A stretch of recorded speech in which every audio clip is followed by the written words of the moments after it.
The film begins with a lawyer named Lauren, whose goal was to achieve justice more than to make money, because she refused to defend a fraudster in the stock market, but in return, she defends people whose money was stolen. After that, we see her supporting her brother William in his election campaign as he was running to become mayor of New York. One day, Lauren was at a press conference. One of the journalists surprised her when she told her the news of her father Arthur's death. She was shocked and ended the press conference immediately. On the day of the funeral, the family was there to say goodbye to Arthur. Afterwards, William told Lauren that their father was very proud of her. She told him that her father was just bragging about her in front of people. Then she went to her father's office while she was sad. She remembered when her father was teaching her to play chess. He was telling her that this game would benefit her in her life. After a week has passed, the family meets with the lawyer. He reads the father's will. The lawyer tells them that their father has donated $50 million to charitable organizations and that his wife, Catherine, is the one who will be responsible for managing the company. William's share of the inheritance is $20 million. As for Lauren, her share of the inheritance is only $1 million. After the meeting, the lawyer told Lauren that her father had left a special envelope just for her. She takes the envelope and finds a USB insert, opens the file on the computer. She found a video of her father telling her that he died before he could solve the biggest problem in his life. He asks her to keep the secret that she will discover. After that, she watched the video and then walked into the forest in shock. She arrived at a certain place in the forest and found a locked iron door. She opened the door and found stairs. There was an underground bunker. She entered the bunker carefully. She reached the last room in the hideout and found a person tied up in chains. She tried to touch the person to make sure he was alive. She felt terrified and left the place running until she reached home. She was nervous and could not control her nerves. She tried to call the police, but William interrupted her and began telling her that she had been wronged by their father. He wanted to give her part of the money that his father had given him, but she told him that she was not interested in the money. She asked him to pay attention to his election campaign. Lauren was still in shock from what she had seen earlier. Then her husband Scott comes and asks her if she is feeling well. She asks him to take their daughter to their house, and she will return the next day. After bidding farewell to her husband and daughter, she went to her father's office. She remembered one of the events that happened with her father. She had refused to defend his rich friends. He also objected to her marrying Scott because he was not suitable for their social level. Lauren feels that her father punished her because she did not listen to his words. The evidence for this is that he only left her $1 million, and she also does not know how to solve the problem of the hideout. The next day, she took a gun from her father's office. Then she went to the hideout. She found the person sleeping on the bed. She approached him and took his fingerprints to know his identity, but this person opened his eyes. She tried to get out before he saw her face. Then she returned to him after wearing a mask. He asked her to remove the mask she was wearing. She was surprised when she learned that this man knew her name, date of birth, and a lot of information about her and her family's life. He also knew that her father was dissatisfied with her marriage. She removed the mask. Then the man asked her about her father. She told him that he had died. The man smiled and was surprised because her father had given her the task of taking care of him. He asked her to untie him, but she refused and asked him about his identity and why he was imprisoned in this place. He told her that he would not talk until she brought him food, a pack of cigarettes, and a 30-year-old bottle of wine. He tells her that 30 years is the number of years he spent in the hideout. She tried to find out any information about him, but he refused. She left the hideout and returned home.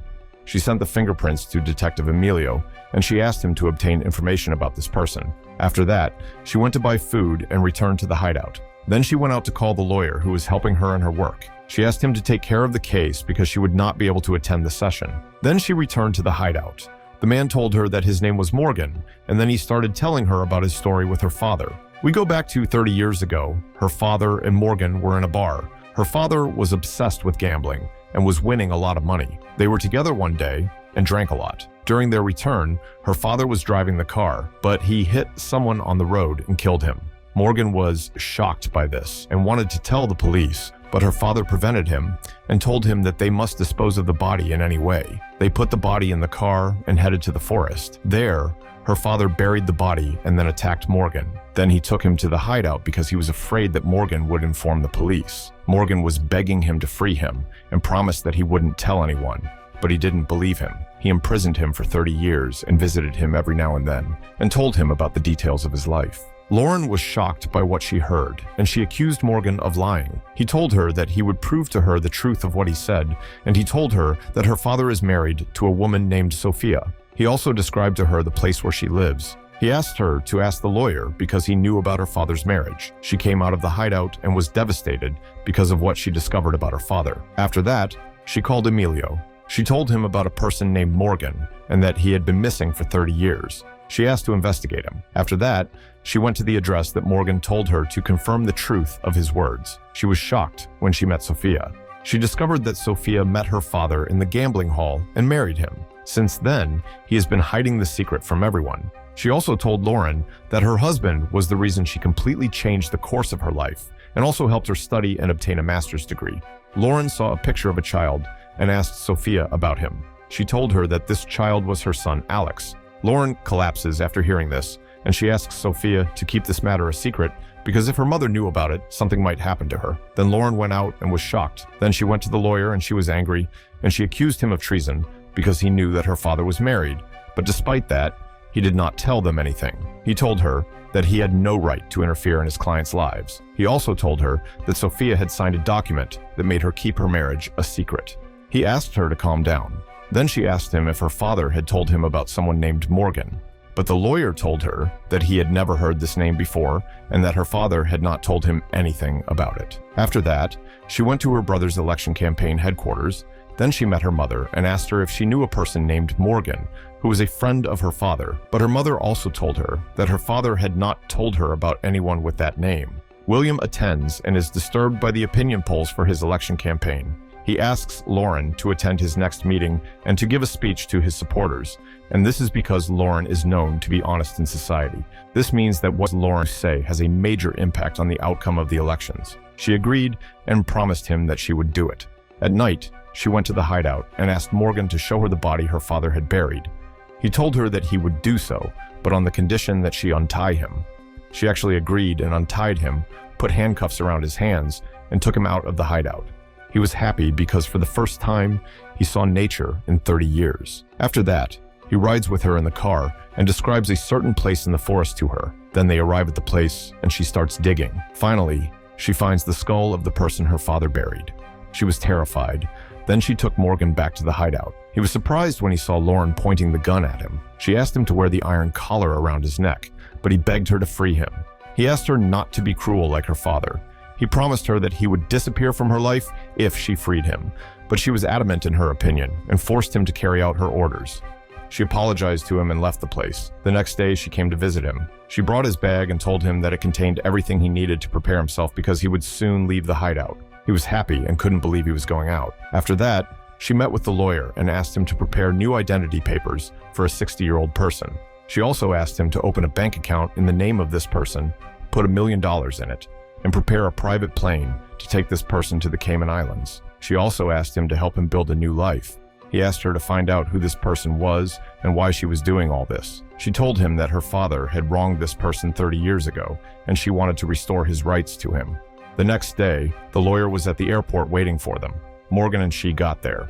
Morgan received a bag containing his new ID, bid farewell to Lauren, and then boarded the plane with the lawyer. At night, Lauren went to the hideout and cleaned the place to hide any evidence of Morgan's presence. After that, she was surprised when she received a message from Emilio telling her that he had prepared a complete file on the person whose fingerprints had been sent to him.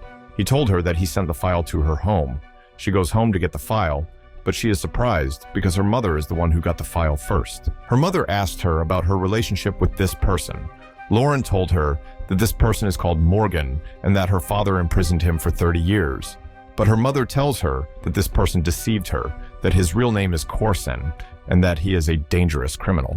Lauren was shocked by her mother's words and left the house and quickly went to the airport. She was terrified when she saw the lawyer killed. She returned home and started looking for her mother, but she did not find her. So she takes the gun and goes to the hideout. She finds her mother unconscious in the hideout. Corson attacks her and beats her. After a while, Lauren regains consciousness and finds herself bound in chains. He was happy because he wanted revenge. He told her that the last time her father visited her, he had poison with him, but he was able to deceive him and injected him with poison, and that is why he died. She discovered that he lied to her when he told her his story with her father. He started telling her the true story that happened 30 years ago. He had a crush on her mother and put drugs in her drink, then took her to his room and assaulted her. But her father discovered what he had done, so he attacked him and took him with him in his car to hand him over to the police. But he was able to distract her father and make him collide with the man. Taking advantage of her father's shock at what happened, he pretended that he would help him in order to hide the crime. He convinced him that they should bury the body so that no one would see them. After Corson buried the body, he began to blackmail her father, but he was surprised when her father hit him in the head, causing him to lose consciousness. When he woke up, he found himself in the hideout. Lauren tries to convince him that she will defend him and that she will bring about his rights through the law, but he refuses and tells her that he will leave her and her mother imprisoned in this place. He also told her that he would kill her brother, husband, and daughter in order to seize their money. Catherine regains consciousness. She tells him that she had to kill him in order to rid the world of his evil. He got angry and hit her. Lauren was screaming at him. He attacked her, but she could stop him. He started screaming like crazy. Catherine grabs the gun and kills him. Lauren then sprays the place with fuel and sets it on fire. She and her mother were standing in front of the burning bunker.